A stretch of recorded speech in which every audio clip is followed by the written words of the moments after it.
So, Eddie Hearn, James DeGale's the new champion. Amazing fight. How did you reflect on it? That was unbelievable. I mean, the first round he boxed really well. I felt he won the first round, and then the second round he got cut, and I had Darrell winning the round. Then bang, that left hand over the top. What a shot!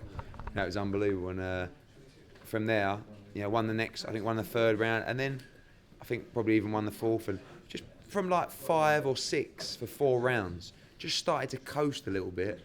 And I just was getting a little bit worried because I knew he was only in third gear.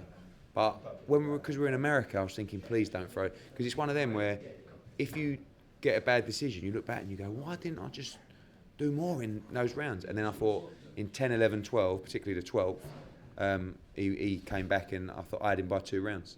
When the scores were read out and there was the one that was like 8 rounds, it was obvious then that it was James who got the result. But I think that was a bit wide. Was too wide, yeah. It was. I think 1-1-4, 1-1-2 was the 2 good scores, and then I think that when like you say, when he read that out, you could only score it that way to James DeGale. You couldn't score it the other way. So then I knew, and I'm so pleased for James. His family and Ambrose and Jimmy Mack. His trainer.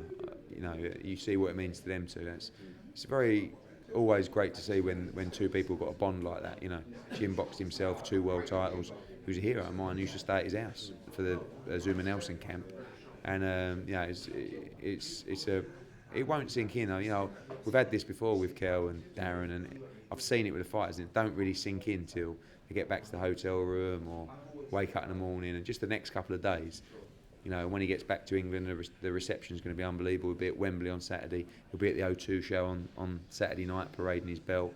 And I'm looking forward to him getting a welcome that he deserves, because at times out there, the atmosphere was quite difficult to deal with because it was quite dull. Do you know what I mean? And it's difficult when you're in a fight of your life to really stay switched on when it doesn't feel that big. Do you know what I mean? What's next then for James? It's been a crazy journey, obviously, through Quebec and Denmark, wherever else, Blue Water, Bristol, and now here. But obviously, this is where it all changes now. Got everything ahead of him. What do you do next? What's first on the agenda? First on the agenda is to have a homecoming fight September, October, in London. And a massive fight. I think that he deserves that kind of fight. But the great thing about James is he'll fight anyone. So all those names, Golovkin, Froch, Ward. He fight all those guys. So I think his mentality will change now. Like he's already said, I want to go back to the gym. So you just got to enjoy the moment. He'll have a couple of weeks off, then get back to the gym and look at September, October, back in a massive fight in London. I think the one that everyone wants to see, and I'm sure as a promoter you'd love to do, and hopefully at Wembley, will be the George Groves one. Is that, in an ideal world, is that what happens now? George wins his belt, and then next summer you look to Wembley for that? Oh, we hope that we really hope George Groves wins that world title. If he doesn't, it's still a fight that could be made, but obviously the money changes and the buyers on pay-per-view change as well. So we hope, not just because we're British, but for our benefit as well, that George Groves does win that world title. And a May fight next year at Wembley Stadium would be unbelievable. I think Carl Froch was in the studio at Sky, was he? Yeah.